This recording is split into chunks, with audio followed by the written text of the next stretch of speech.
Bagian firman Tuhan dari kitab Keluaran yang akan kita teruskan pada hari ini adalah dua bagian. Pertama di dalam Keluaran 25, lalu kita akan lihat sekali lagi diulang di dalam Keluaran 35. Mari kita buka Keluaran 25. Ayat yang pertama sampai dengan ayatnya yang ke-9.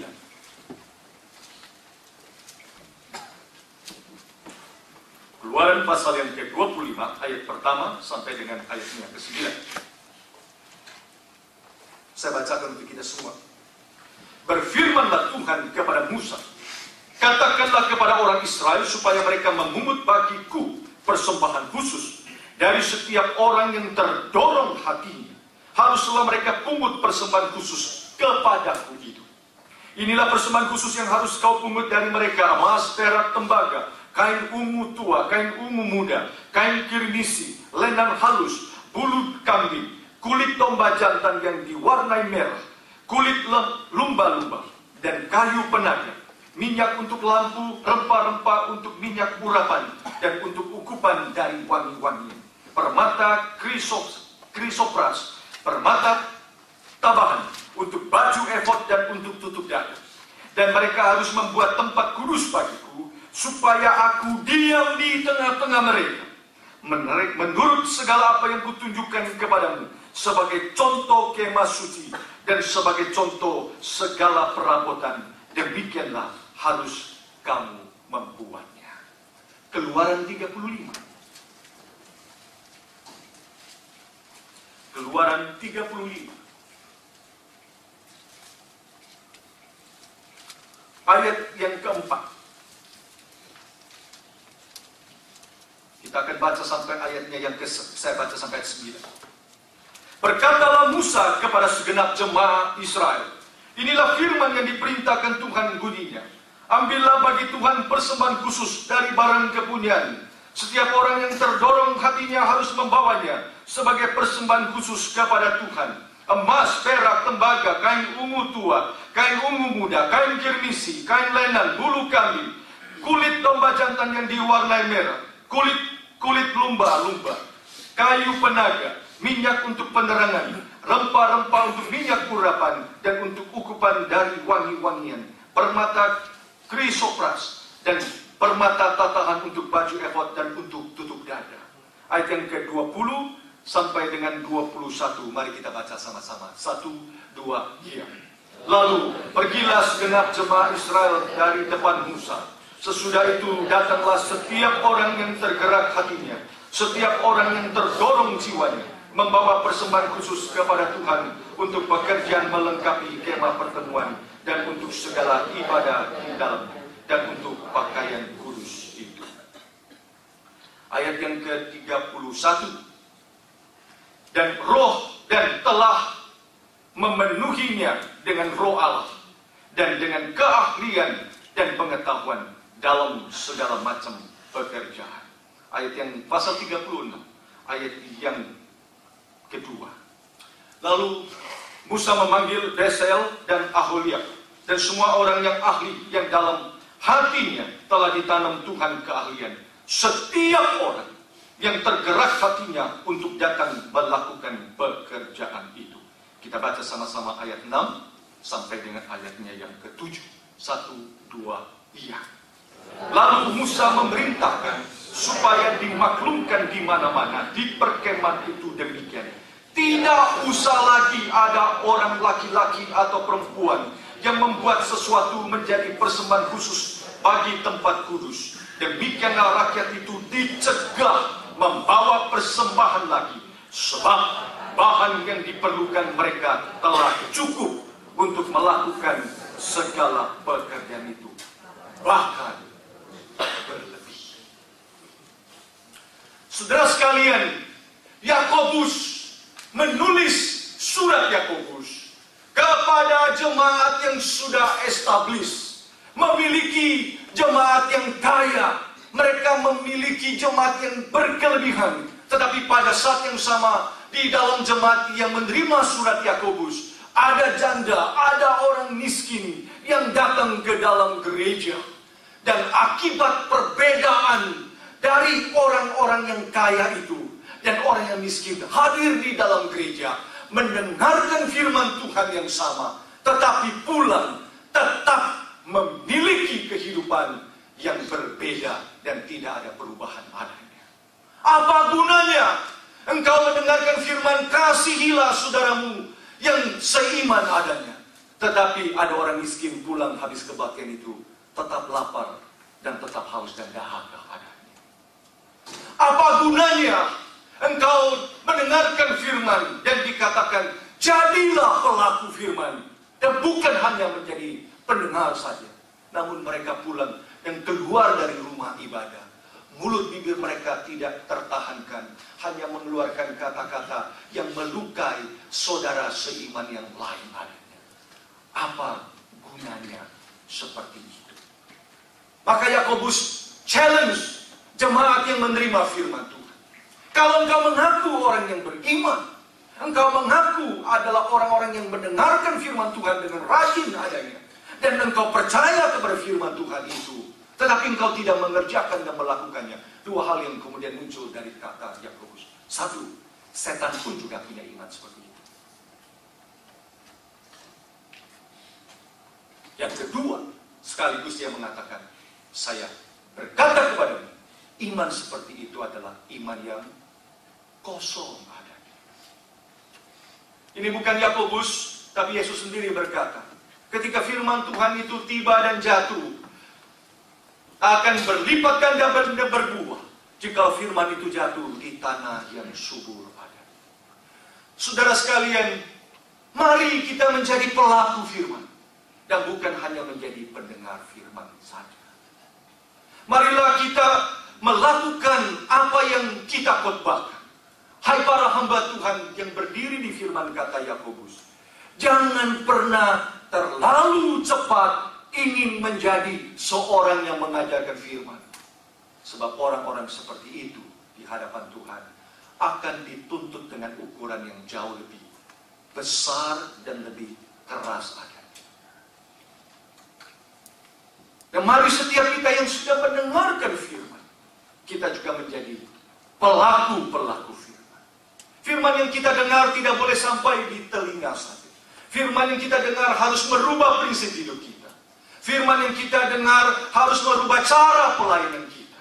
Firman yang kita dengar harus merubah tutur kata kita. Firman yang kita dengar harus memperbaiki kelakuan kita.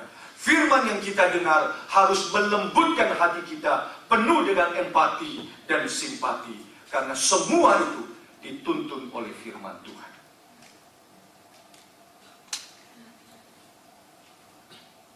Dan setiap minggu, setiap hari, firman yang kita dengar tidak boleh menjadi firman yang membosankan hidup kita. Allah itu berfirman, Allah itu tidak pernah bosan, sebab dia tahu disinilah kelemahan dan kekurangan yang kita alami adanya. Sudah sekalian, membaca Keluaran, khususnya di bagian 25 tadi terakhir, kita akan menemukan sesuatu yang mengejutkan. Mengapa dua kali bagian untuk mendirikan kemah suci diulang dua kali? Dan tidak sedikit, exactly membangun kemah suci, membuat tabut perjanjian, membuat kemah itu, tali pengukurnya, bahannya diulang dua kali. Keluaran pasal, mari kita buka, Keluaran pasal 25 sampai ke 31 itu pertama kali Tuhan memberi perintah kemah suci itu bagaimana dibuat. Mari kita buka, Keluaran 25 sampai 31, itu yang pertama kali. Keluaran 25 sampai dengan 31, saudara perhatikan bukan? Itu adalah kali pertama Tuhan memerintahkan firman itu datang. Buatlah kemah suci seperti ini adanya. Bawalah persembahanmu, supaya dengan persembahan itu kita boleh pakai untuk menggenapkan kemah suci didirikan. Diulang sekali lagi, kita buka Keluaran 35. Keluaran 35 kembali lagi diulang, saudara perhatikan persis sama lagi setiap kata-kata yang muncul di ayat pasal 36 Pasal 37 membuat tabut perjanjian, mesbah ukupan, kandil, dan sebagainya. Sampai kepada pasalnya yang ke-39. 2 kali.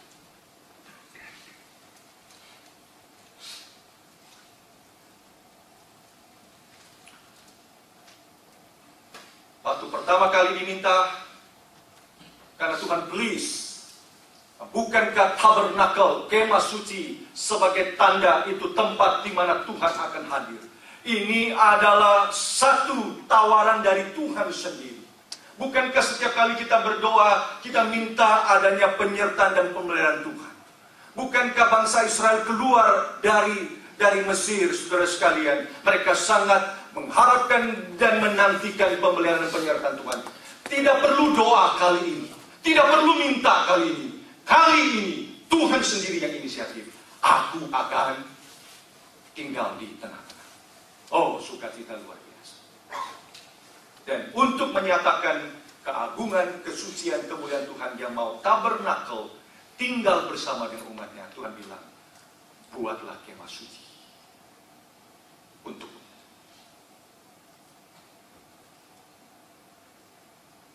Kemah suci itu diminta oleh Tuhan dibuat.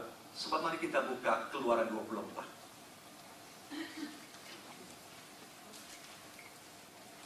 Keluaran 24.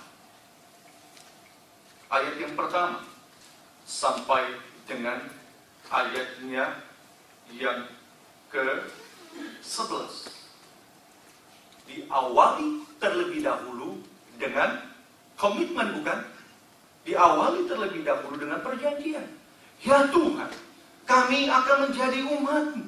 Ya Tuhan, kami akan menaati semua yang Tuhan firmankan. Maka mulailah perjanjian itu, dan bukan dengan Musa, tapi dengan Harun. Bukan dengan Harun, tetapi dengan 70 tua-tua, pemimpin-pemimpin itu datang. Dan diakhiri dengan feast together bersama-sama dengan Tuhan. Sebagai satu tanda fellowship bersama dengan Tuhan.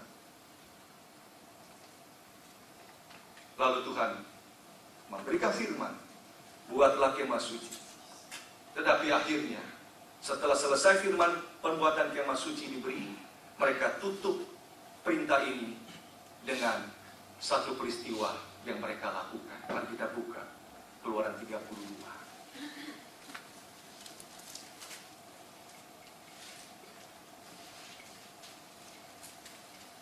Diawali dengan janji, diawali dengan komitmen, diawali dengan perjanjian.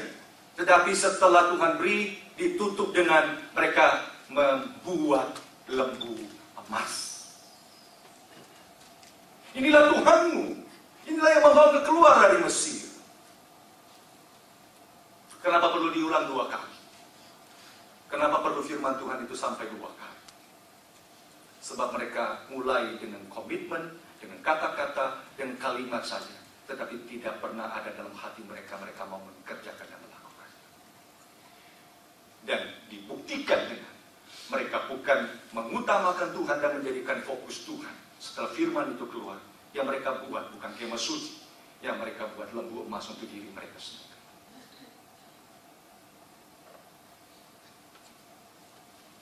Jikalau kita sudah mendengar firman dan kita tidak akan pernah punya kerinduan keinginan melakukan firman, dengan sendirinya itu tidak akan pernah bisa membuat kita menipu hati kita bahwa sebenarnya dalam hati dan hidup kita Tuhan bukan menjadi fokus.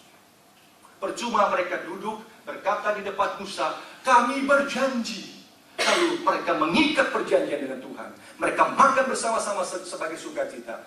Janji itu hanya sekedar janji dalam mulut mereka. Kenapa Tuhan ulang 2 kali?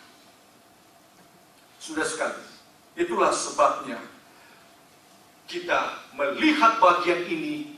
Orang baca mungkin bilang, wah, baca tidak gampang, berapa pasal diulang, hampir bisa dikatakan 10 pasal, mengulang hal yang sama.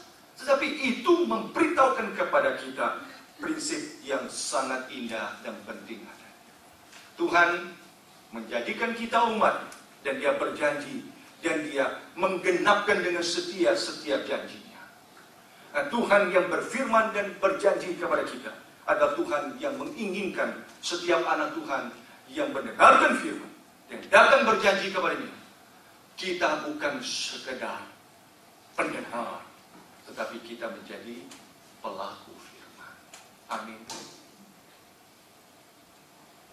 Pada waktu kita sekuat tenaga ingin melakukan firman, disitulah kita tahu Tuhan itu menjadi fokus hati kita. Pada waktu kita meminta Dia hadir tabernakel di dalam hidup kita, ada di tengah-tengah kita, kita tidak boleh mengabaikan Dia dan kita menciptakan lembu emas bagi diri kita sendiri. Dia harus menjadi sentral dan fokus di dalam hati kita. Maka setelah peristiwa Keluaran 32 terjadi, saudara perhatikan, diawali dengan Keluaran 25 tadi, aku akan beserta dengan kamu. Dan setelah peristiwa lembu emas, itu Musa sampai menangis kepada Tuhan. Sebab Tuhan bilang, aku tinggalkan. Jangan Tuhan, jangan tinggalkan. Perlihatkanlah kemuliaan-Mu kepadaku. Tuhan bilang, aku hanya memperlihatkan punggungku lewat kepada. Tapi dengan tangisan, dengan doa daripada Musa, maka Tuhan berkata, baik, aku akan kembali dan hadir di tengah-tengah mereka. Oh, saudara sekalian, ini merupakan hal yang penting luar biasa. Kehadiran kemah suci, Tuhan beri prinsip yang penting supaya kemah itu dibangun dengan merefleksikan siapa Tuhan yang kita sembah itu. Agung dan mulia, barang yang berarti dan berharga, emas dan perak, untuk menyatakan kesucian, keagungan, kekayaan, kelimpahan dari Tuhan. Tetapi Tuhan yang memiliki segala sesuatu, Tuhan yang agung itu, yang sanggup bisa menurunkan kemah suci itu dari surga untuk engkau dan saya. Tapi Dia tidak kerjakan dan lakukan. Bukan cara itu Tuhan bekerja. Dan melalui peristiwa ini, Tuhan memanggil setiap umatnya yang sudah ditebus, yang menikmati segala kebaikan Tuhan, boleh menyatakan reaksi dan respon yang sepadan dengan apa yang Tuhan sudah beri kepada kita. Simpel luar biasa. Tuhan mengatakan, firman Tuhan datang dari Musa. Demikianlah firman Tuhan datang kepada mereka. Malam hari itu, mereka pulang, mereka digest kembali firman Tuhan. Besok pagi, mereka bawa persembahan itu kepada Tuhan. Tadi hanya berupa satu janji, mereka dapat firman, mereka pulang, mereka tidak lakukan. Dan setelah peristiwa lembu emas terjadi, prahara terjadi, perkumpulan hidupnya terjadi, mereka menyadari dengan sedalam-dalamnya, mereka harus meresponi setiap janji firman Tuhan itu dengan persembahan, pemberian totalitas hidup. Saya percaya Tuhan tidak minta setiap harta kita diberi kepadanya, tapi harta yang ada dalam hidup kita tidak menjadi sesuatu yang berat kita berikan kepadanya, jikalau hati itu sudah diberi kepada Tuhan terlebih dahulu. Tetapi jikalau hati tidak diberi kepada Tuhan, secuil hati sedikit saja tidak kita ingin berikan kepada Tuhan, saya percaya sekecil apapun yang Tuhan minta dari hidup kita akan menjadi sesuatu hal yang berat untuk kita berikan kepada-Nya. Malam hari itu, waktu Tuhan menyebutkan semua harta benda, perhiasan, barang-barang yang berarti dan berharga yang mereka miliki itu dipersembahkan kepada Tuhan, mereka datang dan mereka bawa lagi itu kepada Tuhan. Sebab mereka tahu, saudara sekalian, apa artinya kita hidup menerima janji Tuhan, menjalankan hidup dengan janji Tuhan, dan janji itu akan mendatangkan hidup yang penuh dengan kelimpahan. Tidak ada bagian yang unik luar biasa dari Alkitab kita selain dari bagian ini, di mana ada gereja bilang, sudah, jangan persembahan lagi, karena berkelimpahan pemberian. Luar biasa. Tidak ada bagi. Di mana lagi kisah hidup perjalanan umat Israel itu Tuhan, selain dari bagian ini kita menemukan keindahannya, mereka totally menyerahkan hati mereka kepada Tuhan. Bukankah nanti sepanjang perjalanan Tuhan akhirnya mengatakan kalimat ini, mereka adalah bangsa yang tegar tengkung. Di bagian ini sudah sekali kita menemukan Allah hadir dalam kemah suci yang akan dibuat menyatakan penyertaan dan pemeliharaannya kepada kita. Bertemu dengan respon hati dari umat Tuhan yang memberi persembahan kepada Dia. Mari kita lihat bagian ini dengan indah. Bagaimana kita memberi persembahan dari hati kita yang total kepada Tuhan. Kita akan coba buka pertama-tama saudara sekalian Keluaran pasal yang ke-25 yang kita baca tadi. Keluaran 35 yang kita baca tadi. Ayat yang kelima.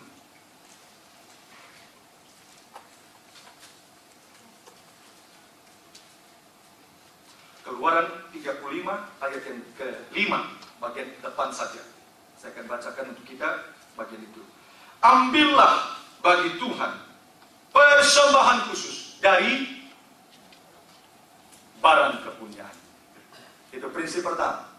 Persembahan, sembahkanlah, berikanlah dari apa yang ada padamu. Kalimat ini memberitahukan kepada kita Tuhan tidak menuntut dan meminta apa yang tidak ada daripada kita. Ambil, bawalah persembahan itu.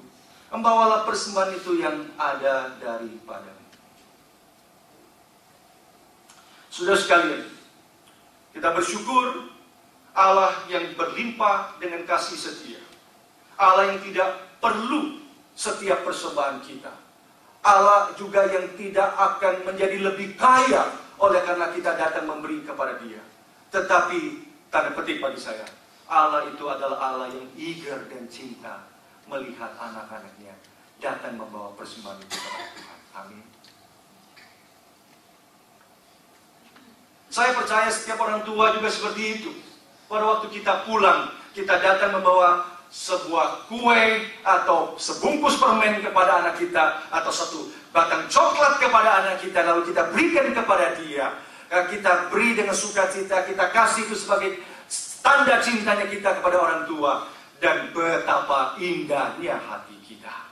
Pada waktu setelah kita beri, dia masuk ke dalam, dia buka coklat itu, lalu dia balik kembali, lalu dia potong sebagian, lalu bilang, "Daddy mau tidak?" Amin. Saya percaya kita tidak mau, kita beri karena kita tahu kita tidak perlu dan kita tidak butuh. Sesuai sekalian dia memberikan kepada kita juga kita rasa kita tidak akan menjadi lebih kaya dan sebagainya. Tapi waktu kembali dari situ, saudara sekalian, hati kita melimpah dengan indah dan syukur. Amin. Yes. Tuhan keluarkan kalimat itu. Persembahkanlah sesuatu dari apa yang menjadi milik kepunyaan. Tuhan rindu inisiatif itu datang dari hati kita. Supaya kita boleh berpartisipasi dengan rela, dengan sukacita. Tanpa partisipasi kita, dia tidak kekurangan apa-apa. Tanpa kerelaan kita, saudara sekalian, tidak berarti pekerjaan Tuhan tidak jalan. Tapi kerinduan yang muncul dari hati setiap anak-anak Tuhan, saya percaya akan menyukakan hati Bapa kita yang ada di surga. Malam itu mereka pulang. Masing-masing yang ada padanya. Tuhan tidak minta hanya emas, perak, tembaga. Tuhan bilang kulit, kayu, dan sebagainya. Karena tidak semua orang yang punya emas, perak, dan batu permata. Ada yang membawa kulit, kambing, dan sebagainya. Doesn't matter apa yang kita bawa. Yang penting kita tahu kita memberi dari apa yang kita miliki. Dan pada waktu kita memiliki apa yang kita miliki, saudara sekalian, kita senantiasa harus ingat baik-baik. Di ujung akhir dan di awal daripada pemberian itu, semata-mata karena anugerah dan kemuliaan Tuhan. Kok bisa ya? Budak ini selama ratusan tahun diperbudak di Mesir bisa memiliki emas, perak, tembaga, batu permata, kain ungu muda dan tua yang banyak. Kita flashback kembali, bukan? Pada waktu mereka keluar dari Mesir, Tuhan berkata, "Aku akan merubah hati orang Mesir.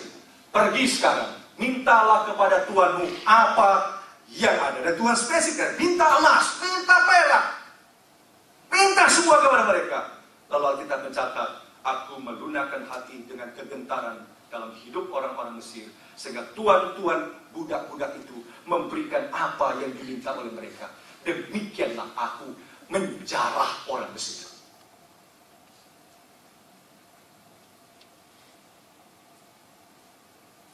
Ujung-ujungnya mereka punya emas, mereka punya perak, sebab Tuhan yang memberi dari awal.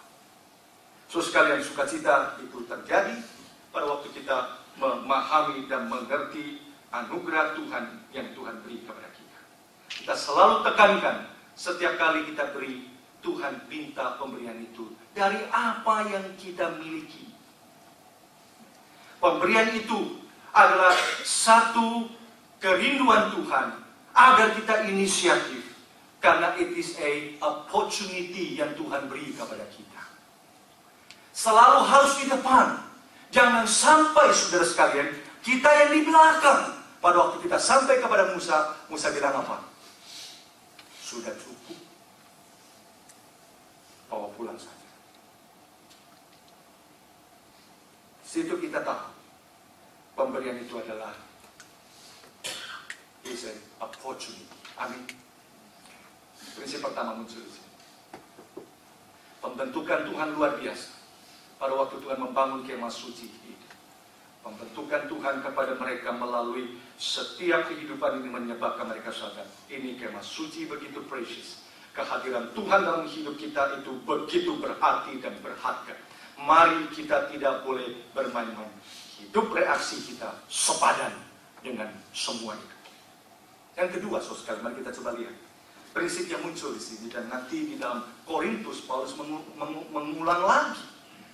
Mari kita mengumpulkan bersama, memberikan sesuatu bagi kemuliaan Tuhan.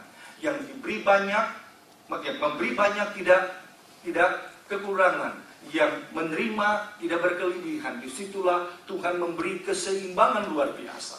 Yang banyak memberi banyak, tetapi tidak kekurangan, saudara sekalian. Mari kita memberi semua itu seturut dengan apa yang Tuhan beri kepada kita. Paulus mengutip kembali prinsip itu seperti yang Tuhan sendiri katakan di sini. Beri dari apa yang Tuhan kasih. Yang kedua, saudara sekalian, kita akan lihat beri dari apa yang kamu bisa.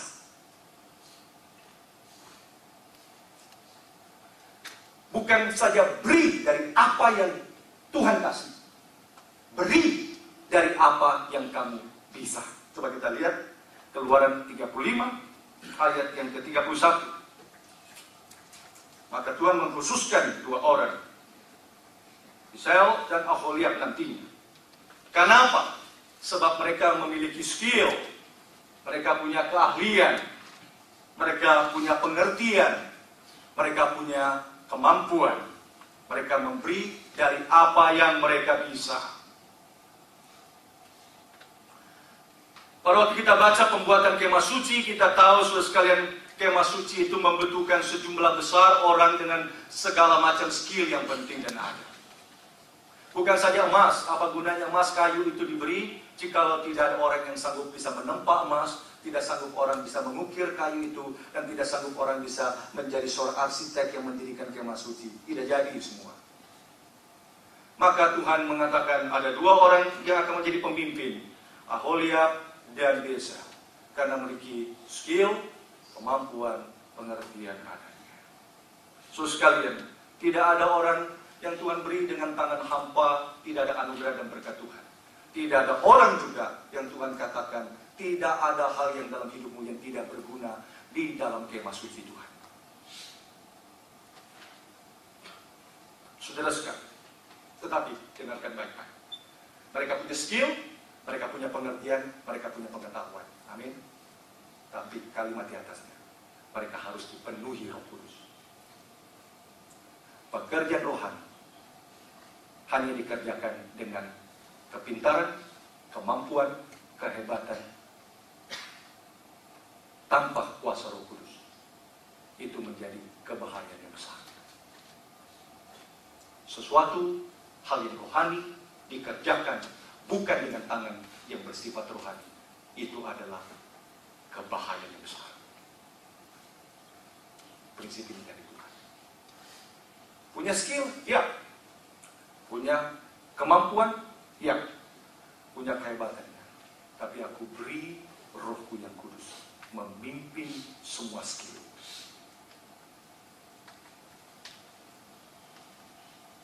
Itulah sebabnya saudara sekalian, pada waktu jabatan dan orang-orang yang dipakai oleh Tuhan untuk melayani dalam gereja, kita menemukan prinsip-prinsip itu menjadi muncul.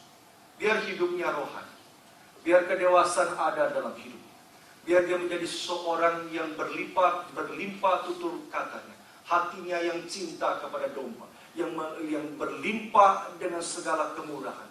Lalu kemudian disitulah kita bisa melihat Tuhan bekerja dalam hidup orang itu. Kepada murid-murid, sebelum pergi pelayanan, pada waktu Yesus akan naik ke atas, bukankah Yesus mengatakan, jangan pergi dulu, tunggulah sampai engkau dipenuhi dengan Roh Kudus.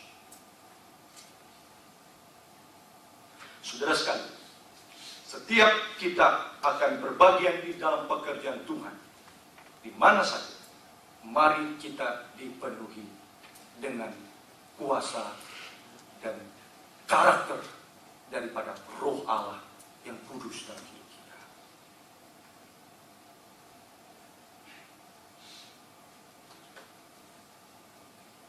Keahlian, pengertian dan pengetahuan menjadi indah, berlipat ganda. Satu hal yang bersifat alamiah itu berubah fungsi menjadi sesuatu yang dipersembahkan kepada Tuhan. Kita bisa mencari uang dengan kita bermain piano. Kita bisa mencari uang dengan skill yang lain. Kita bisa memakai apa yang ada dalam hidup kita yang Tuhan kasih untuk mendapatkan uang. Tetapi hal yang sama itu ketika dibawa di dalam doa dan dengan persembahan yang agung kepada Tuhan, dan dia menjadi alat Tuhan yang agung dan mulia di dalam kerajaan Allah. Amin. Lalu apa yang bisa? Apa yang harus dikerjakan sebagai puji Tuhan? Mari kita buka Keluaran 35. Ada dua grup dipinpoint oleh Tuhan dalam firman. Nah, sungguh indah. Ayat 26 dan 27. Itu range-nya besar. 26 siapa saudara sekalian? Perempuan. Range ke 20, ayat 27 siapa saudara sekalian? Keluaran 35 ya. Keluaran 35 ayat 26. 26 siapa? Perempuan. 27 pemimpin. Ada yang lain tentunya. Tapi dipinpoint oleh Tuhan spesifik untuk menyatakan range dari sini yang di bawah sampai yang di atas pemimpin. Ya, era waktu itu istri, perempuan dan sebagainya tentu bersandar kepada suami. Mereka tidak punya harta sendiri karena di dalam garis pria yang mewarisi segala sesuatu. Sehingga pada waktu wanita diceraikan dan sebagainya, bahaya terjadi, maka Tuhan kenapa taruh prinsip itu? You harus jaga dan pelihara, harus kasih uang.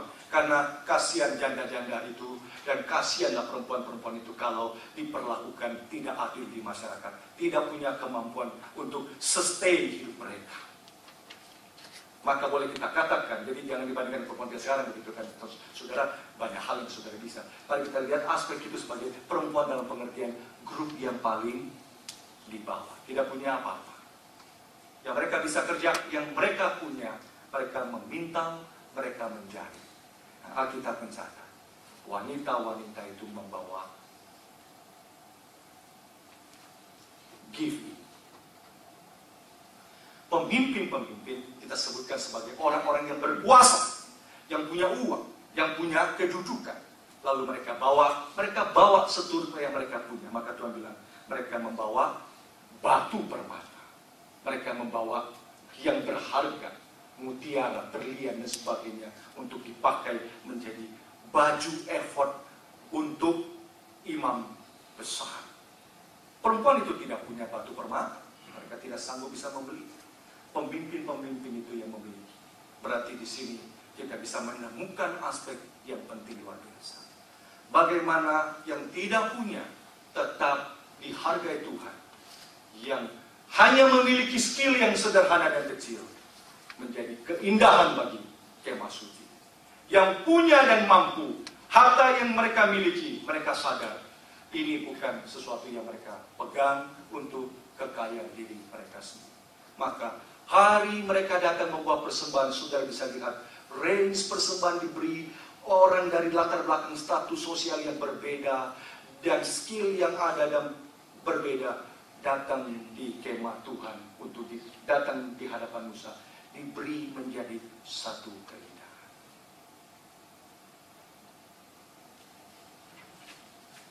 Tetapi kita tidak boleh lupa prinsip yang ketiga muncul.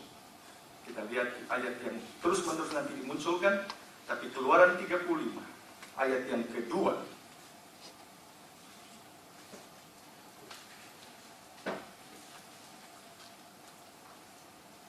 Kita baca sama-sama. 1, 2, ya. Lalu Musa memanggil. Ketemu Keluaran 3, Keluaran berapa tadi? Keluaran 36. Keluaran 36 ayat yang kedua.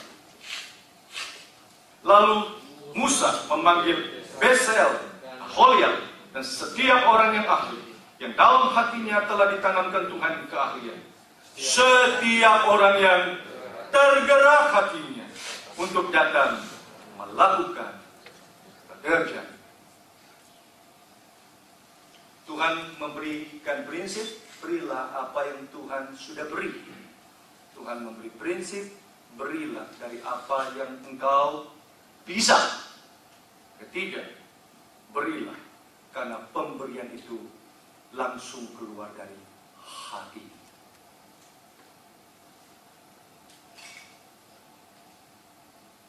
Apa bedanya pembangunan kemah suci oleh Musa dan pembangunan bait Allah oleh Salomo? Beda pertama, bait Allah lebih megah. Beda kedua, besar luar biasa.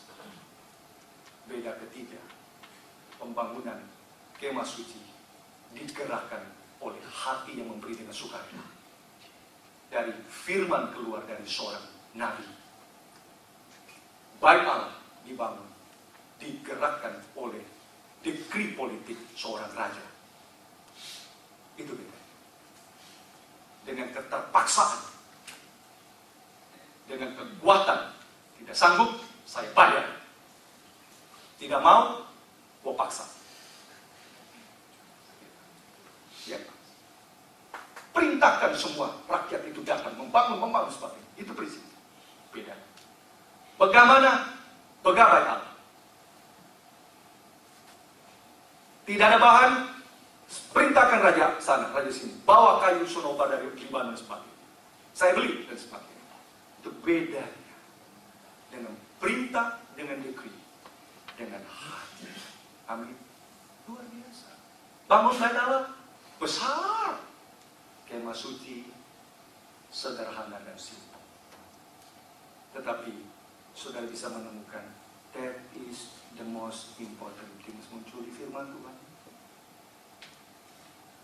Salomo memerintah, Salomo memberi dekri. Tuhan rindu inisiatif. Amin. Luar biasa. Yang lebih bisa memerintahkan daripada Salomo siapa sih? Tuhan. Tetapi itu muncul sebab ada kesadaran sebelumnya. Berbahagialah orang yang mendengarkan firman dan bukan hanya mendengar tetapi melakukannya. Sehingga setiap kali firman itu datang tidak pernah menjadi keterpaksaan bagi hidupmu dan bagi hidup. Nah, itu akan menggerakkan poros yang paling penting dari hidup kita, hati kita. Dan Tuhan tidak paksa. Tidak paksa. Tuhan sudah kasih skill. Tuhan sudah tanamkan pengertian itu. Tetapi biar mereka tergerak sendiri, datang. Kalimat muncul situ. Setiap orang yang tergerak hati, dorongan itu menjadi luar biasa.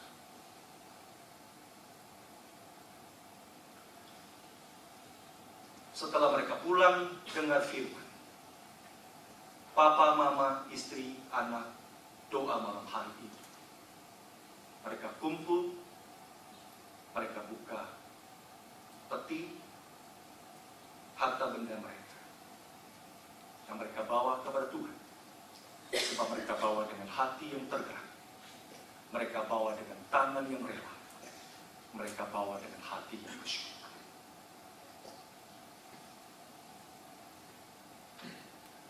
Tuhan tuntut kita bukan saja melakukan hal yang benar. Tuhan tuntut kita melakukan yang benar itu dengan alasan yang benar.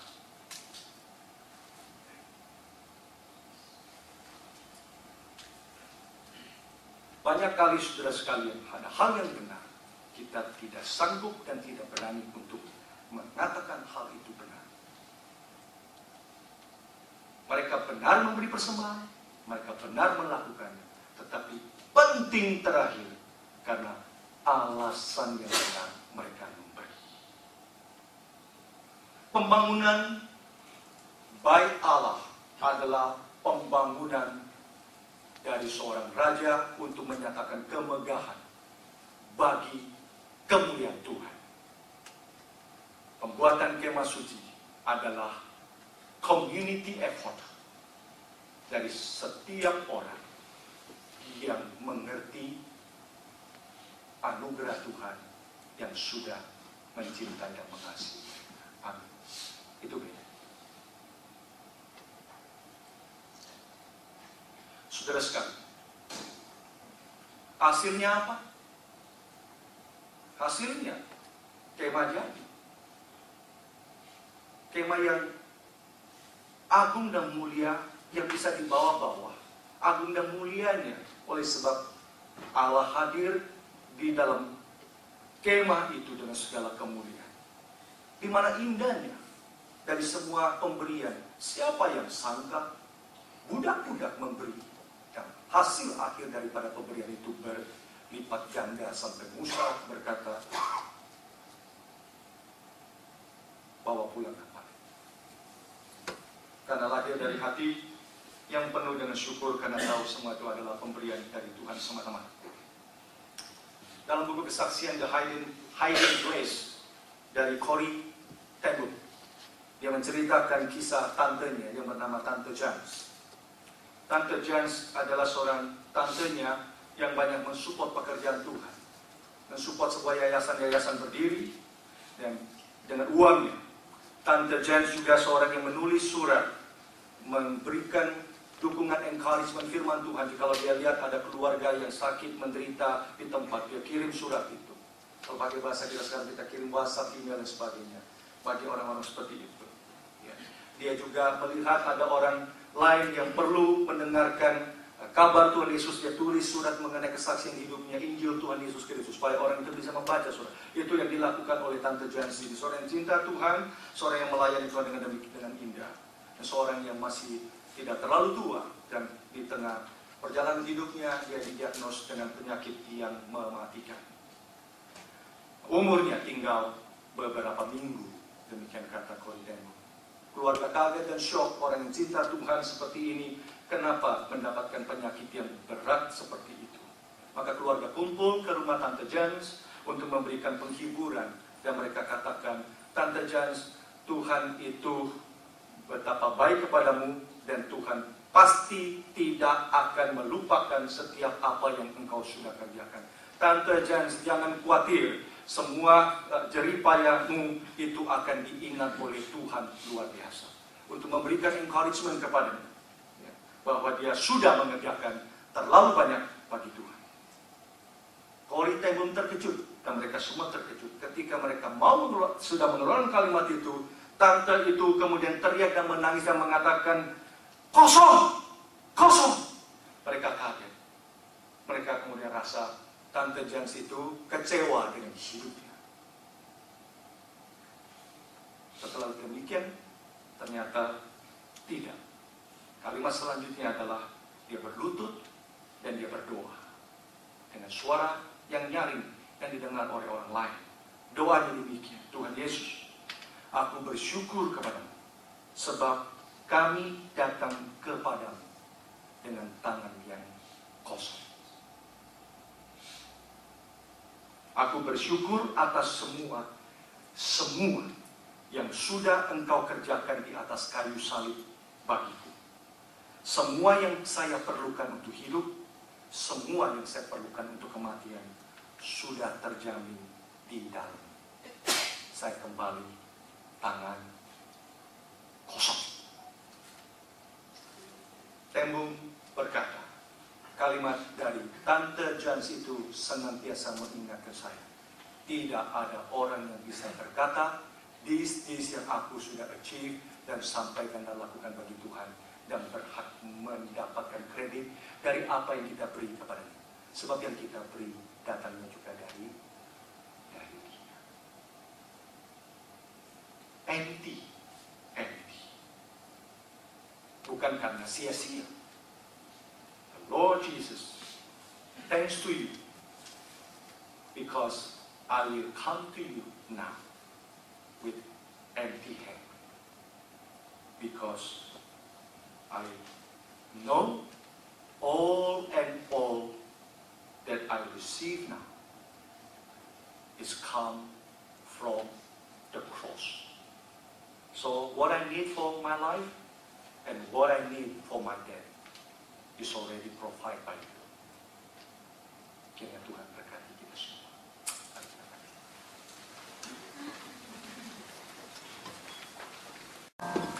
Bagian firman Tuhan dari kitab Keluaran yang akan kita teruskan pada hari ini adalah dua bagian. Pertama di dalam Keluaran 25, lalu kita akan lihat sekali lagi diulang di dalam Keluaran 35. Mari kita buka Keluaran 25. Ayat yang pertama sampai dengan ayatnya yang ke-9.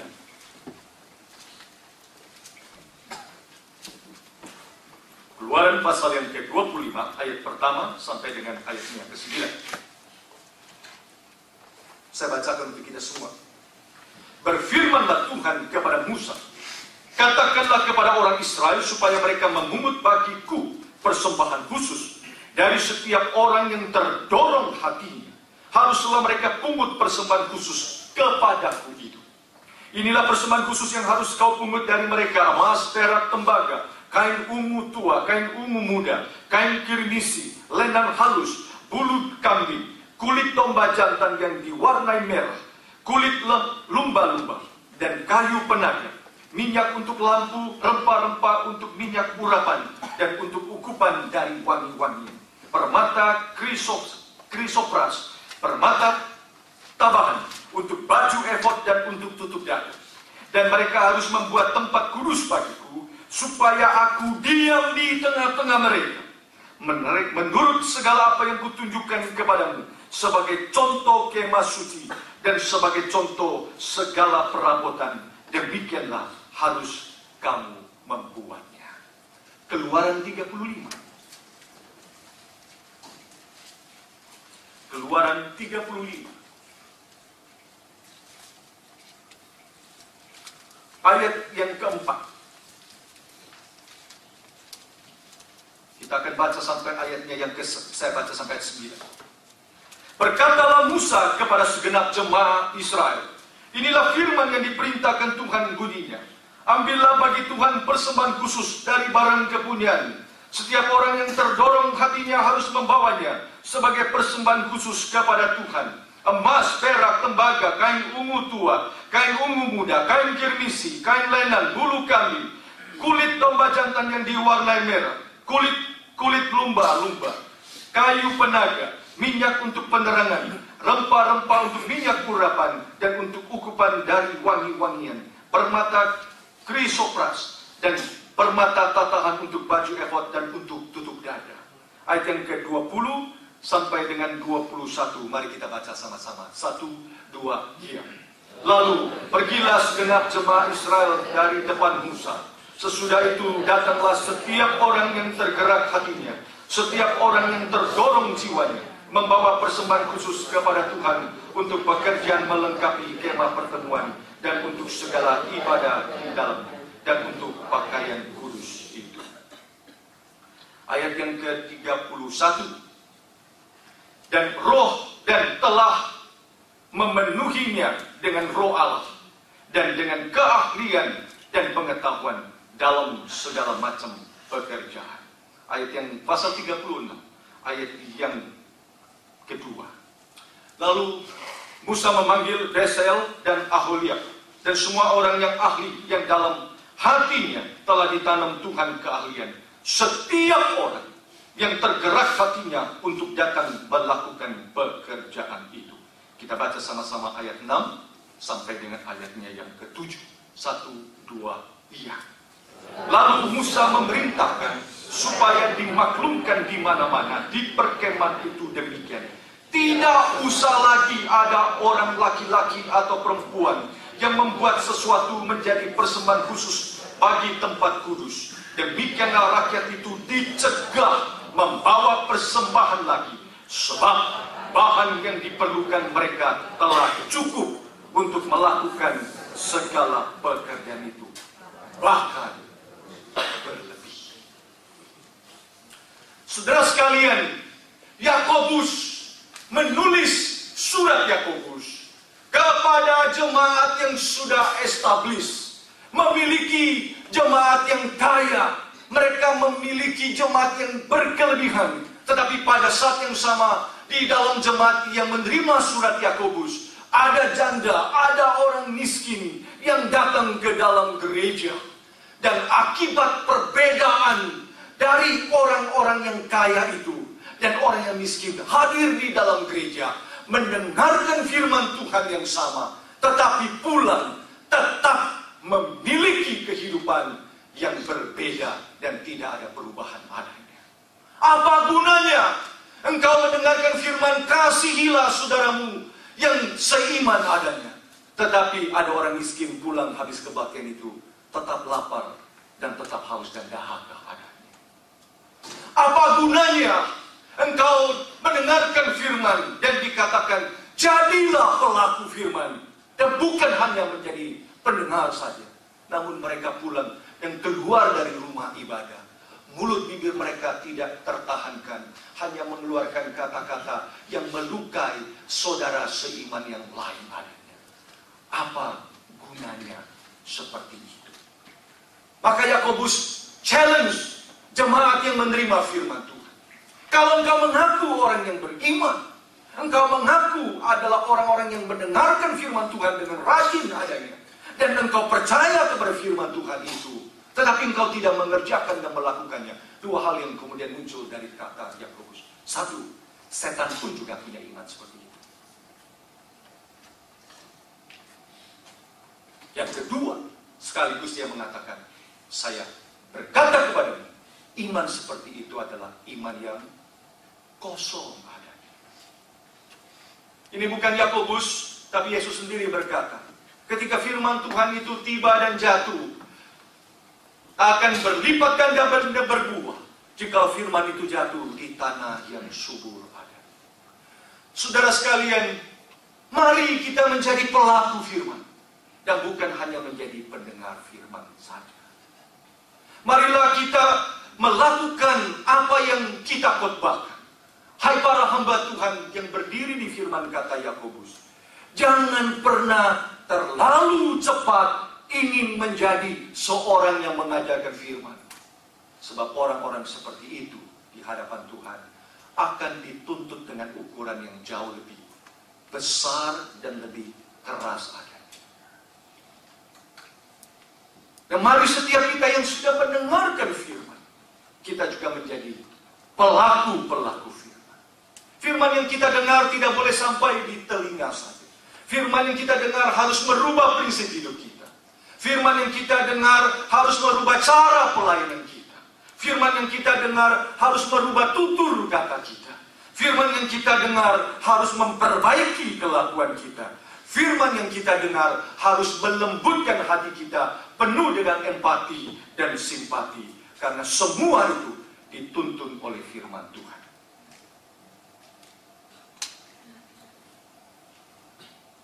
Dan setiap minggu, setiap hari, firman yang kita dengar tidak boleh menjadi firman yang membosankan hidup kita. Allah itu berfirman, Allah itu tidak pernah bosan, sebab Dia tahu disinilah kelemahan dan kekurangan yang kita alami adanya. Sudah sekalian, membaca Keluaran, khususnya di bagian 25 tadi terakhir, kita akan menemukan sesuatu yang mengejutkan. Mengapa dua kali bagian untuk mendirikan kemah suci diulang 2 kali. Dan tidak sedikit, exactly membangun kemah suci, membuat tabut perjanjian, membuat kemah itu, tali pengukurnya, bahannya diulang 2 kali. Keluaran pasal, mari kita buka, Keluaran pasal 25 sampai ke 31 itu pertama kali Tuhan memberi perintah kemah suci itu bagaimana dibuat. Mari kita buka, Keluaran 25 sampai 31, itu yang pertama kali. Keluaran 25 sampai dengan 31, saudara perhatikan bukan? Itu adalah kali pertama Tuhan memerintahkan, firman itu datang, buatlah kemah suci seperti ini adanya. Bawalah persembahanmu, supaya dengan persembahan itu kita boleh pakai untuk menggenapkan kemah suci didirikan. Diulang sekali lagi, kita buka Keluaran 35. Keluaran 35 kembali lagi diulang, saudara perhatikan persis sama lagi. Setiap kata-kata yang muncul di ayat pasal 36, pasal 37, membuat tabut perjanjian, mesbah ukupan, kandil, dan sebagainya, sampai kepada pasalnya yang ke-39. 2 kali.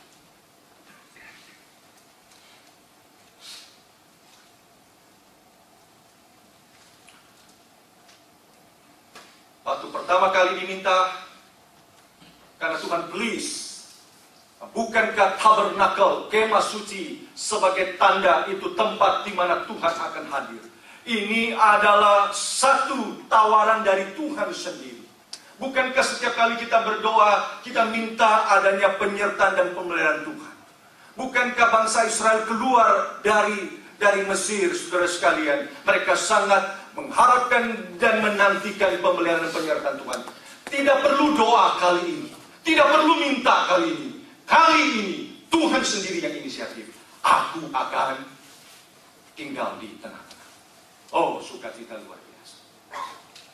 Dan untuk menyatakan keagungan, kesucian, kemuliaan Tuhan yang mau tabernakel tinggal bersama dengan umatnya, Tuhan bilang, buatlah kemah suci untuk.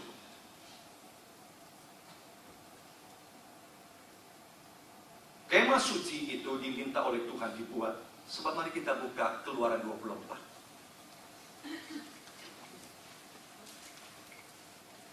Keluaran 24. Ayat yang pertama sampai dengan ayatnya yang ke-11. Diawali terlebih dahulu dengan komitmen, bukan? Diawali terlebih dahulu dengan perjanjian. Ya Tuhan, kami akan menjadi umat-Mu. Ya Tuhan, kami akan menaati semua yang Tuhan firmankan. Maka mulailah perjanjian itu, dan bukan dengan Musa, tapi dengan Harun. Bukan dengan Harun, tetapi dengan 70 tua-tua, pemimpin-pemimpin itu datang. Dan diakhiri dengan feast together bersama-sama dengan Tuhan. Sebagai satu tanda fellowship bersama dengan Tuhan. Lalu Tuhan memberikan firman, buatlah kemah suci. Tetapi akhirnya, setelah selesai firman pembuatan kemah suci diberi, mereka tutup perintah ini dengan satu peristiwa yang mereka lakukan. Mari kita buka Keluaran 32.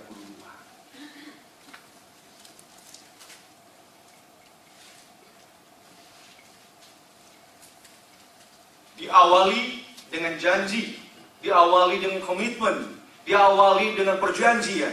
Tetapi setelah Tuhan beri, ditutup dengan mereka membuat lembu emas. Inilah Tuhanmu. Inilah yang membawa keluar dari Mesir. Kenapa perlu diulang 2 kali? Kenapa perlu firman Tuhan itu sampai 2 kali? Sebab mereka mulai dengan komitmen, dengan kata-kata dan kalimat saja. Tetapi tidak pernah ada dalam hati mereka mau mengerjakan dan melakukan. Dan dibuktikan dengan mereka bukan mengutamakan Tuhan dan menjadikan fokus Tuhan. Setelah firman itu keluar, yang mereka buat bukan kemah suci, yang mereka buat lembu emas untuk diri mereka sendiri.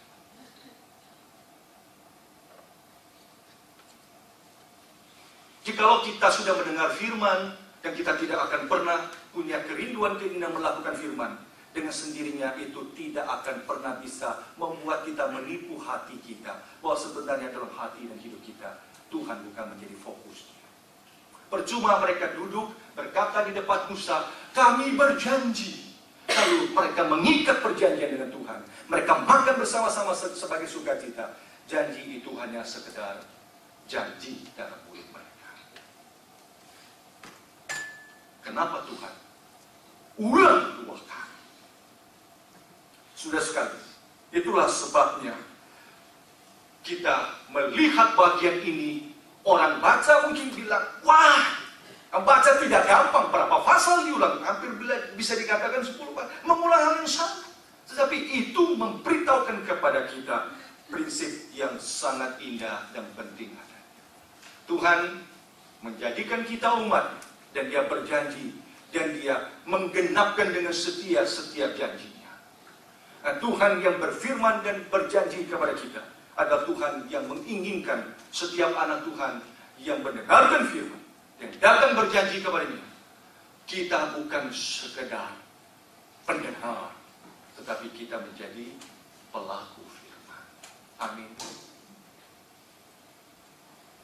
Pada waktu kita sekuat tenaga ingin melakukan firman, disitulah kita tahu Tuhan itu menjadi fokus hati kita. Pada waktu kita meminta Dia hadir tabernakel di dalam hidup kita, ada di tengah-tengah kita, kita tidak boleh mengabaikan Dia dan kita menciptakan lembu emas bagi diri kita sendiri. Dia harus menjadi sentral dan fokus di dalam hati kita. Maka, setelah peristiwa Keluaran 32 terjadi, saudara perhatikan, diawali dengan Keluaran 25 tadi, aku akan beserta dengan kamu. Dan setelah peristiwa lembu emas, itu Musa sampai menangis kepada Tuhan. Sebab Tuhan bilang, aku tinggalkan. Jangan Tuhan. Jangan tinggalkan. Nah, perlihatkanlah kemuliaan-Mu kepadaku. Tuhan bilang, aku hanya memperlihatkan punggungku lewat kepada. Tapi dengan tangisan, dengan doa daripada Musa, maka Tuhan berkata, baik. Aku akan kembali dan hadir di tengah-tengah mereka. Oh, saudara sekalian, ini merupakan hal yang penting luar biasa. Kehadiran kemah suci, Tuhan beri prinsip yang penting supaya kemah itu dibangun dengan merefleksikan siapa Tuhan yang kita sembah itu. Agung dan mulia, barang yang berarti dan berharga, emas dan perak, untuk menyatakan kesucian, keagungan, kekayaan, kelimpahan dari Tuhan. Tetapi Tuhan yang memiliki segala sesuatu, Tuhan yang agung itu, yang sanggup bisa menurunkan kemah suci itu dari surga untuk engkau dan saya. Tapi Dia tidak kerjakan dan lakukan. Bukan cara itu Tuhan bekerja. Dan melalui peristiwa ini, Tuhan memanggil setiap umatnya yang sudah ditebus, yang menikmati segala kebaikan Tuhan, boleh menyatakan reaksi dan respon yang sepadan dengan apa yang Tuhan sudah beri kepada kita. Simpel luar biasa. Tuhan mengatakan, firman Tuhan datang dari Musa. Demikianlah firman Tuhan datang kepada kita. Malam hari itu, mereka pulang, mereka digest kembali firman Tuhan. Besok pagi, mereka bawa persembahan itu kepada Tuhan. Tadi hanya berupa satu janji, mereka dapat firman, mereka pulang, mereka tidak lakukan. Dan setelah peristiwa lembu emas terjadi, prahara terjadi, perkumpulan hidupnya terjadi, mereka menyadari dengan sedalam-dalamnya. Mereka harus meresponi setiap janji firman Tuhan itu dengan persembahan, pemberian totalitas hidup. Saya percaya Tuhan tidak minta setiap harta kita diberi kepadanya. Tapi harta yang ada dalam hidup kita tidak menjadi sesuatu yang berat kita berikan kepadanya, jikalau hati itu sudah diberi kepada Tuhan terlebih dahulu. Tetapi jikalau hati tidak diberi kepada Tuhan, secuil hati sedikit saja tidak kita ingin berikan kepada Tuhan, saya percaya sekecil apapun yang Tuhan minta dari hidup kita akan menjadi sesuatu hal yang berat untuk kita berikan kepada Dia. malam hari itu, waktu Tuhan menyebutkan semua harta benda, perhiasan, barang-barang yang berarti dan berharga yang mereka miliki itu dipersembahkan kepada Tuhan. Mereka datang dan mereka bawa lagi itu kepada Tuhan. Sebab mereka tahu, saudara sekalian, apa artinya kita hidup menerima janji Tuhan, menjalankan hidup dengan janji Tuhan, dan janji itu akan mendatangkan hidup yang penuh dengan kelimpahan. Tidak ada bagian yang unik luar biasa dari Alkitab kita selain dari bagian ini, di mana ada gereja bilang, sudah, jangan persembahan lagi, karena berkelimpahan pemberian luar biasa. Tidak ada bagian. Di mana lagi kisah hidup perjalanan umat Israel itu Tuhan, selain dari bagian ini kita menemukan keindahannya, mereka totally menyerahkan hati mereka kepada Tuhan. Bukankah nanti sepanjang perjalanan Tuhan akhirnya mengatakan kalimat ini, mereka adalah bangsa yang tegar tengkuk. Di bagian ini sudah sekali kita menemukan Allah hadir dalam kemah suci yang akan dibuat, menyatakan penyertaan dan pemeliharaannya kepada kita, bertemu dengan respon hati dari umat Tuhan yang memberi persembahan kepada kita. Mari kita lihat bagian ini dengan indah. Bagaimana kita memberi persembahan dari hati kita yang total kepada Tuhan. Kita akan coba buka pertama-tama saudara sekalian Keluaran pasal yang ke-25 yang kita baca tadi. Keluaran 35 yang kita baca tadi. Ayat yang kelima.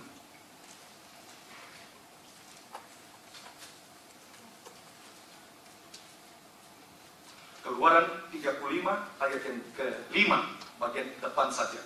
Saya akan bacakan untuk kita bagian itu. Ambillah bagi Tuhan persembahan khusus dari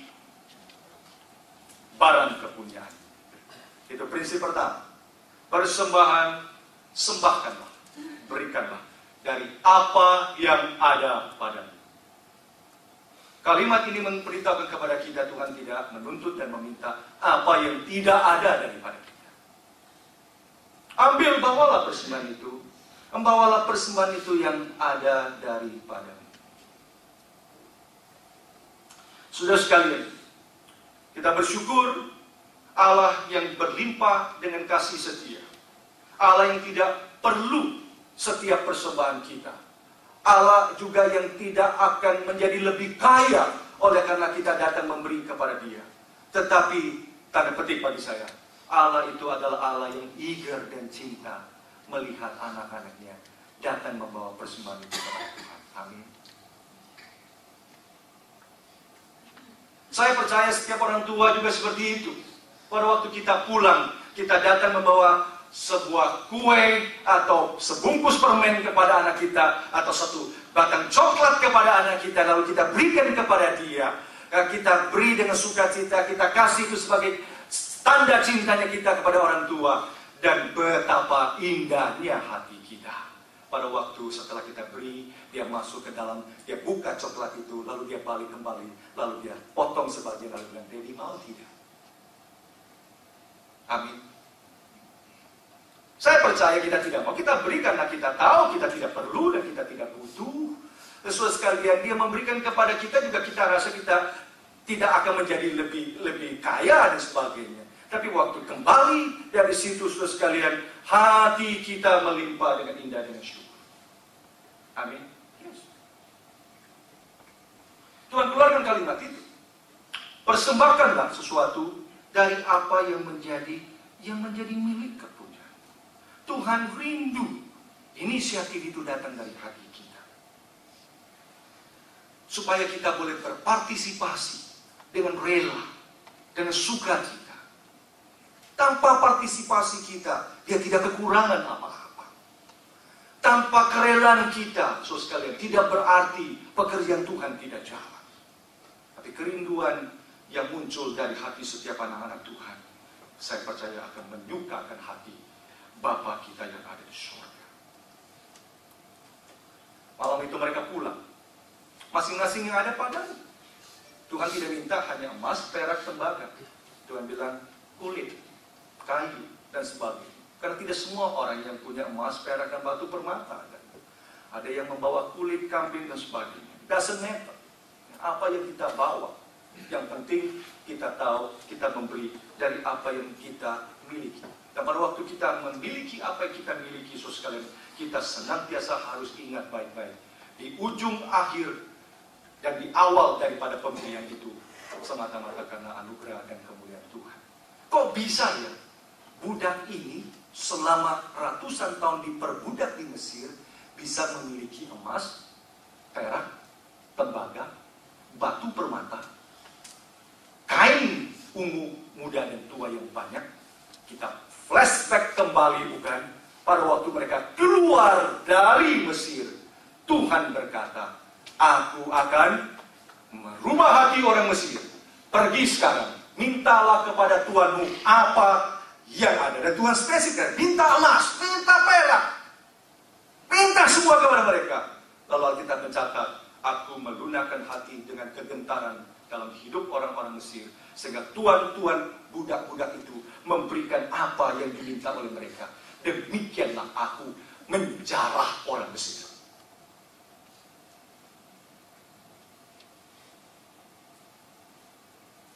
Ujung-ujungnya mereka punya emas, mereka punya perak, sebab Tuhan yang memberi dari awal.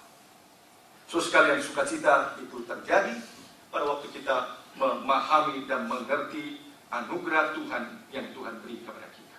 Kita selalu tekankan, setiap kali kita beri, Tuhan minta pemberian itu dari apa yang kita miliki.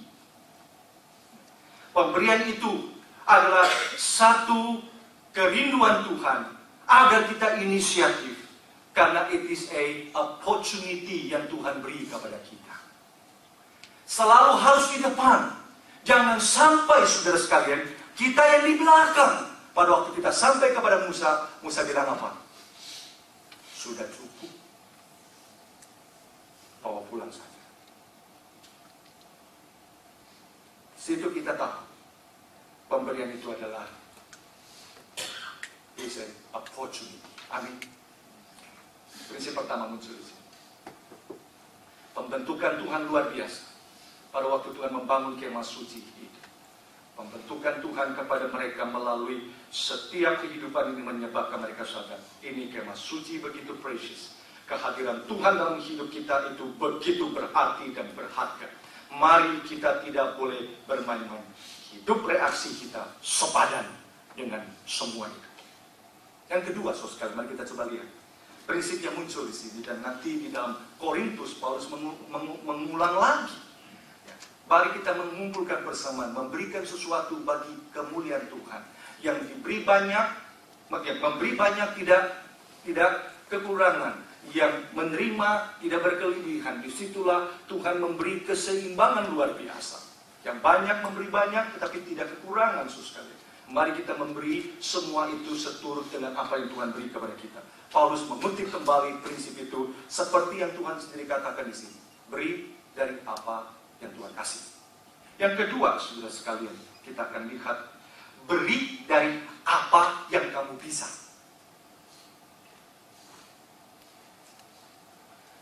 Bukan saja beri dari apa yang Tuhan kasih.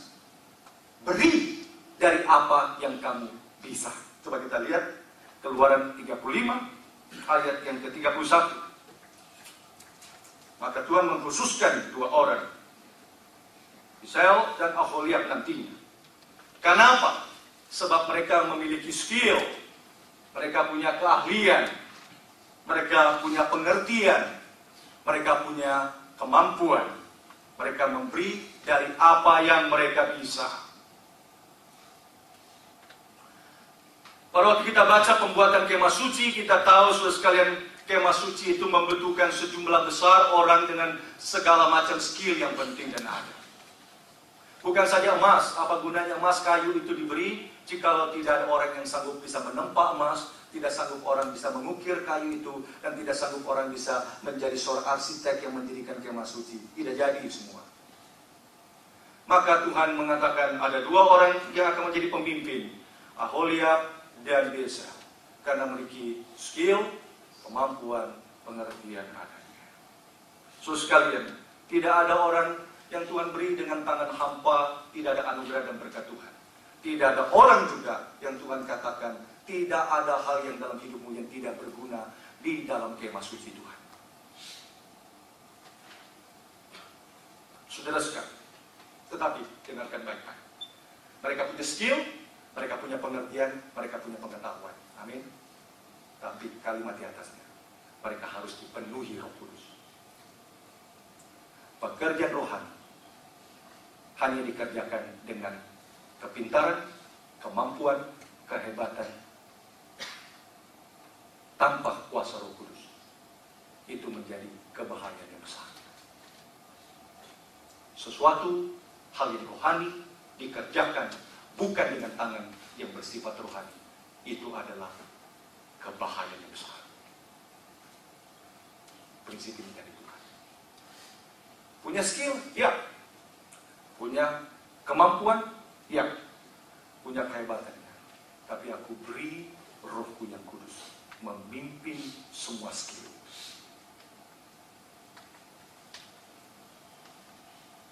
Itulah sebabnya, saudara sekalian, pada waktu jabatan dan orang-orang yang dipakai oleh Tuhan untuk melayani dalam gereja, kita menemukan prinsip-prinsip itu menjadi muncul.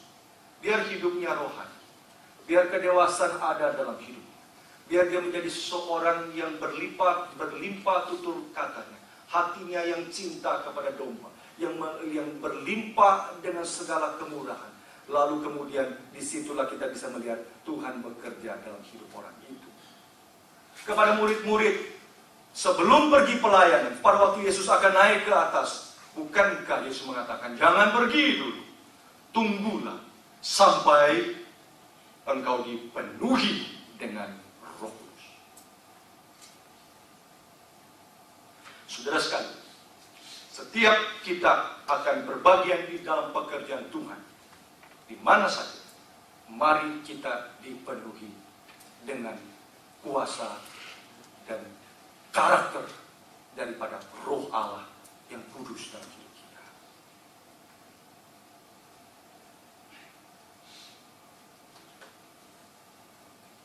Keahlian, pengertian dan pengetahuan menjadi indah, berlipat ganda.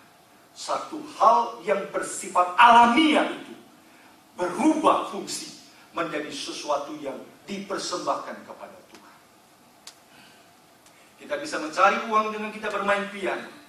Kita bisa mencari uang dengan skill yang lain.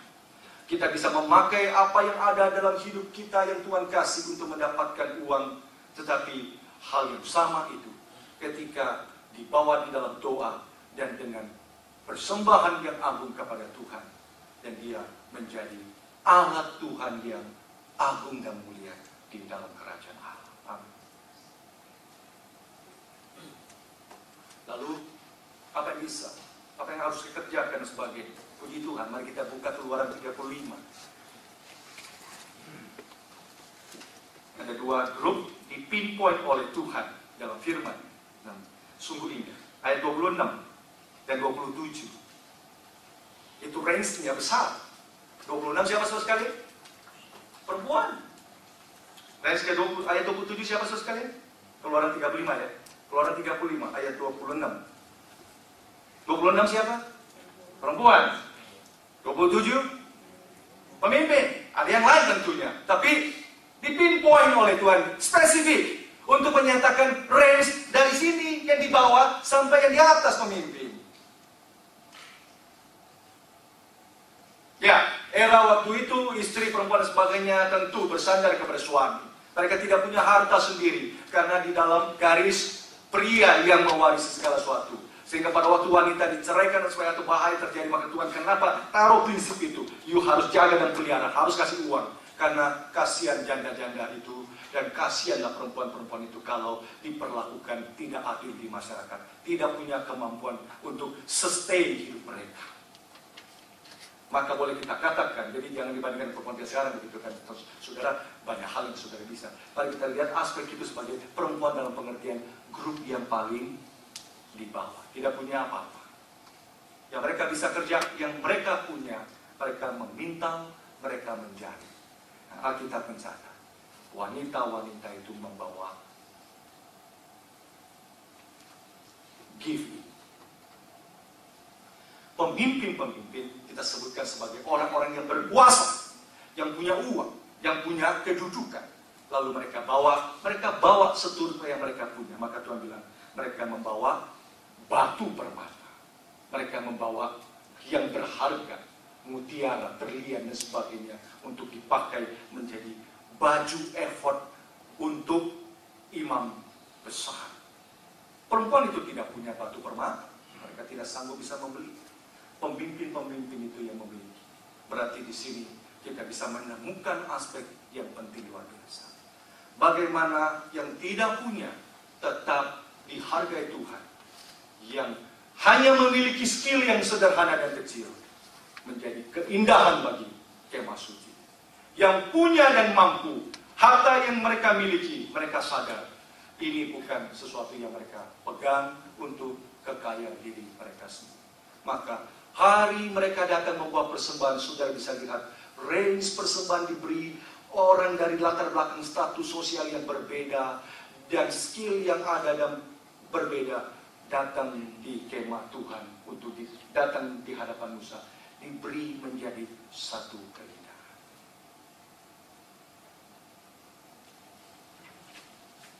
Tetapi kita tidak boleh lupa prinsip yang ketiga muncul. Kita lihat ayat yang terus-menerus nanti dimunculkan, tapi Keluaran 35 ayat yang kedua.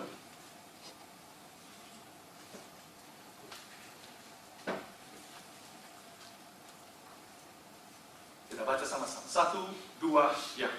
Lalu Musa memanggil. Ketemu Keluaran 3, Keluaran berapa tadi? Keluaran 36. Keluaran 36 ayat yang kedua. Lalu Musa memanggil Besel, Aholiab, dan setiap orang yang ahli, yang dalam hatinya telah ditanamkan Tuhan keahlian. Setiap orang yang tergerak hatinya untuk datang melakukan pekerjaan. Tuhan memberikan prinsip, berilah apa yang Tuhan sudah beri. Tuhan memberi prinsip, berilah dari apa yang engkau bisa. Ketiga, berilah karena pemberian itu langsung keluar dari hati.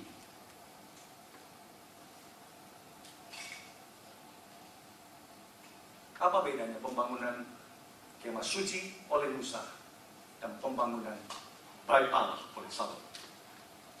Beda pertama, bait Allah lebih megah. Beda kedua, besar luar biasa. Beda ketiga, pembangunan kemah suci digerakkan oleh hati yang memberi dengan sukarela. Dari firman keluar dari seorang nabi.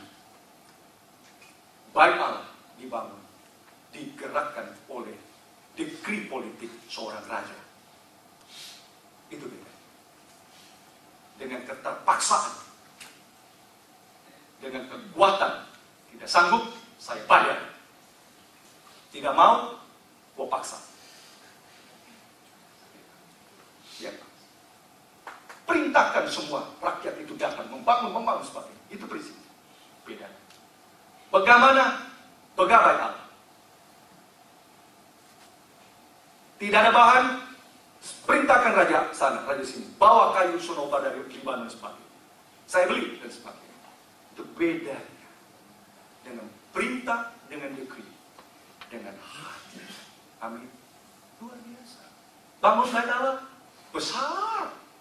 Kemah suci sederhana dan simpel. Tetapi saudara bisa menemukan that is the most important things muncul di firman Tuhan. Salomo memerintah, Salomo memberi dekri. Tuhan rindu inisiatif. Amin. Luar biasa. Yang lebih bisa memerintahkan daripada Salomo siapa sih? Tuhan.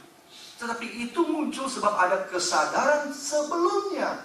Berbahagialah orang orang yang mendengarkan firman, dan bukan hanya mendengar, tetapi melakukannya. Sehingga setiap kali firman itu datang, tidak pernah menjadi keterpaksaan bagi hidupmu dan bagi hidup. Nah, itu akan menggerakkan poros yang paling penting dari hidup kita, hati kita. Dan Tuhan tidak paksa. Tidak paksa. Tuhan sudah kasih skill. Tuhan sudah tanamkan pengertian itu. Tetapi biar mereka tergerak sendiri, datang. Kalimat muncul situ. Setiap orang yang tergerak hati, dorongan itu menjadi luar biasa.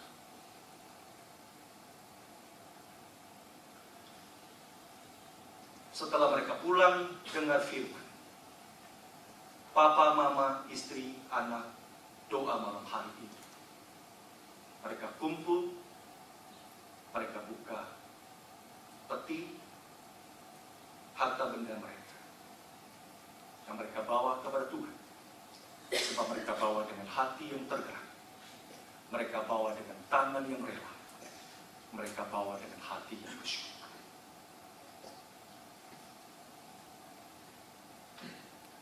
Tuhan tuntut kita bukan saja melakukan hal yang benar. Tuhan tuntut kita melakukan yang benar itu dengan alasan yang benar.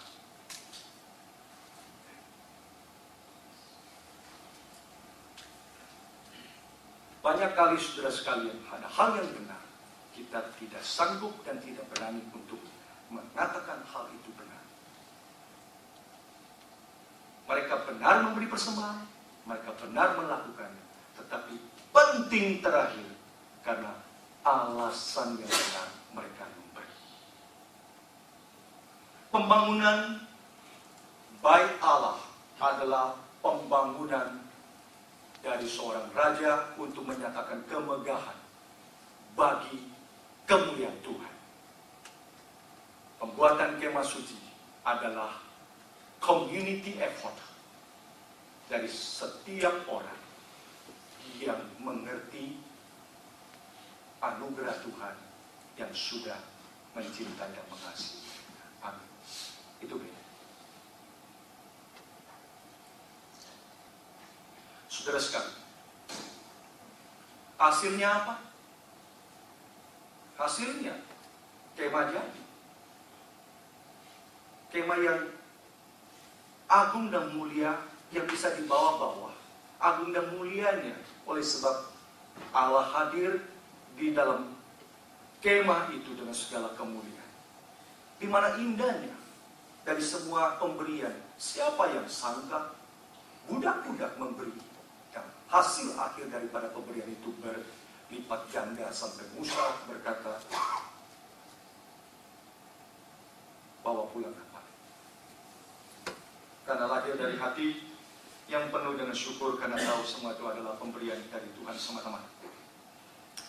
Dalam buku kesaksian The Hiding Place dari Corrie ten Boom, dia menceritakan kisah tantenya yang bernama Tante James. Tante James adalah seorang tantenya yang banyak mensupport pekerjaan Tuhan.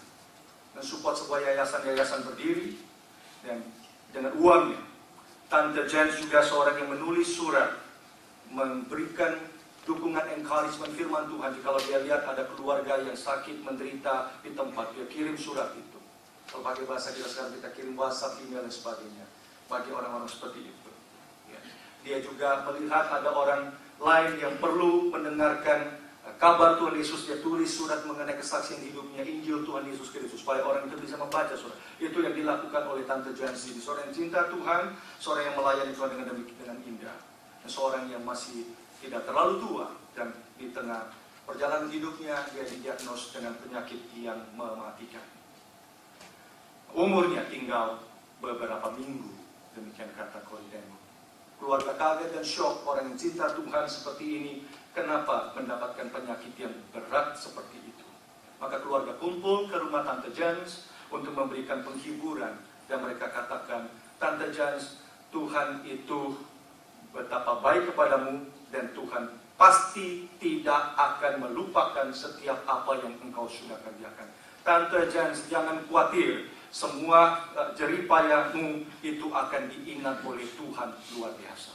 Untuk memberikan encouragement kepadanya, ya, bahwa dia sudah mengerjakan terlalu banyak bagi Tuhan. Corrie ten Boom terkejut, dan mereka semua terkejut. Ketika mereka sudah mengeluarkan kalimat itu, tante itu kemudian teriak dan menangis dan mengatakan, kosong, kosong. Mereka kaget. Mereka kemudian rasa Tante Jans itu kecewa dengan hidupnya. Setelah demikian, ternyata tidak.